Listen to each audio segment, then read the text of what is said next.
Assalamualaikum warahmatullahi wabarakatuh. Perkenalkan, nama saya Eka Putri Ramadhani dengan NIM 2506531 dari Prodi Pendidikan Teknik Elektronika, Departemen Teknik Elektronika, Fakultas Teknik. Di sini saya akan memaparkan dan menjelaskan tentang jawaban saya dari soal UTS dari dosen mata kuliah Pendidikan Kewarganegaraan. Baiklah, soal pertama yaitu ada pendidikan kewarganegaraan bertujuan untuk membentuk warga negara yang berkarakter, tata norma, dan bertanggung jawab. Namun, dalam realitas masih sering terjadi tawuran, intoleransi, dan kekerasan yang mengatasnamakan agama. Jelaskan analisis saudara mengenai kesenjangan antara tujuan pendidikan kewarganegaraan dan realitas tersebut. Apa faktor penyebabnya dan bagaimana solusi yang dapat dilakukan sebagai warga negara? Jawaban saya pada soal kali ini yaitu pendidikan kewarganegaraan bertujuan membentuk warga negara yang berkarakter dan tata norma. Namun, terjadi kesalahpahaman di mana pendidikan kewarganegaraan seringkali hanya dipahami sebagai hafalan teoritis di kelas, bukan sebagai tindakan nilai yang dipraktikkan.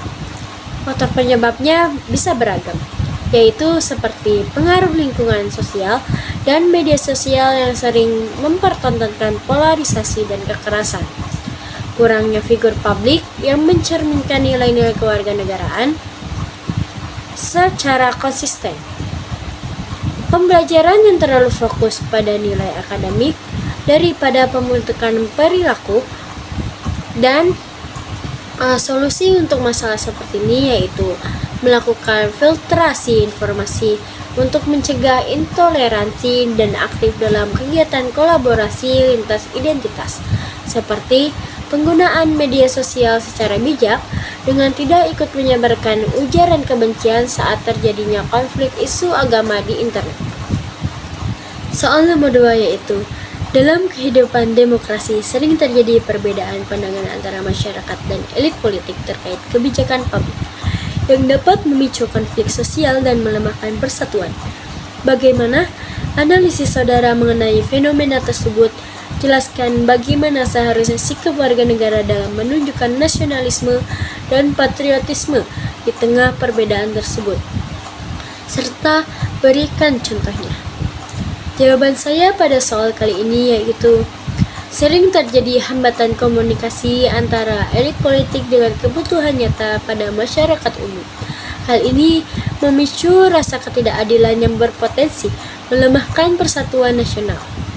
Sikap kita sebagai warga negara harus menunjukkan rasa cinta tanah air bukan dengan kepatuhan buta, melainkan dengan memberikan kritik yang membangun melalui jalur demokrasi yang sah.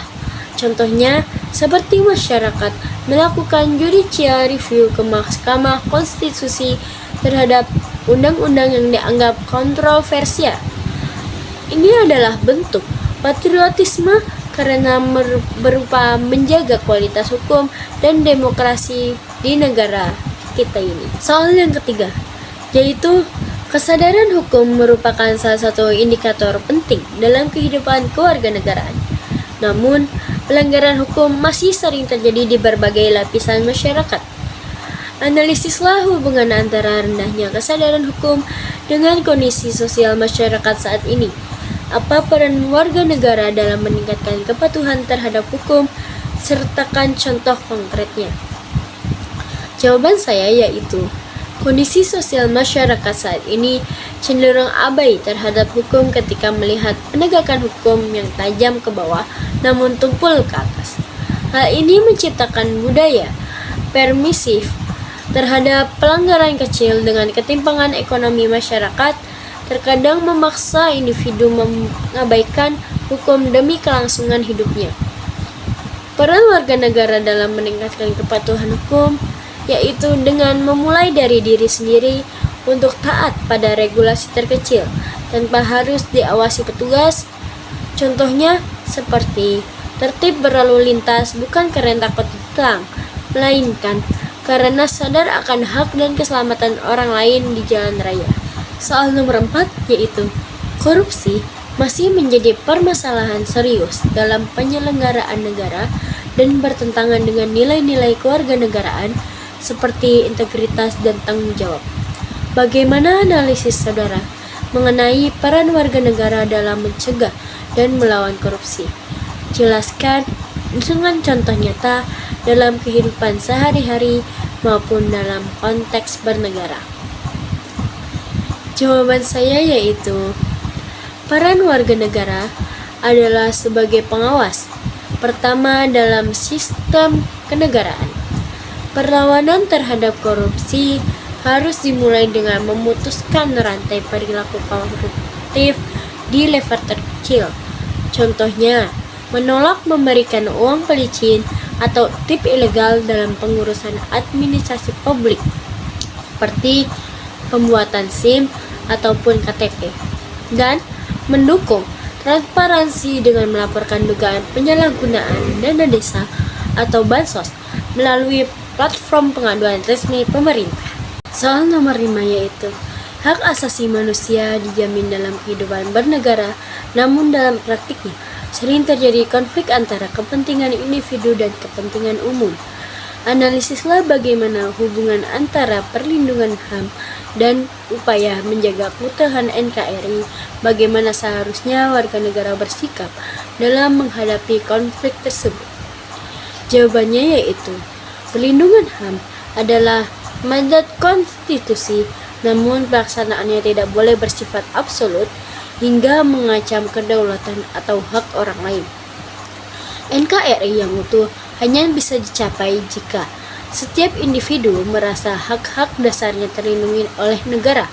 Sikap kita dalam menanggapi konflik tersebut yaitu dengan mengutamakan musyawarah mufakat ketika kepentingan pribadi terbentur dengan kepentingan umum. Contohnya seperti kesediaan warga melepaskan lahan untuk pembangunan jalan tol demi kepentingan mobilitas publik dengan syarat mendapatkan ganti rugi yang adil dan sesuai prosedur hukum. Itu saja jawaban serta penjelasan yang bisa saya sampaikan. Jika ada kekurangan dalam pelafalan, pengucapan, saya mohon maaf. Terima kasih. Wassalamualaikum warahmatullahi wabarakatuh.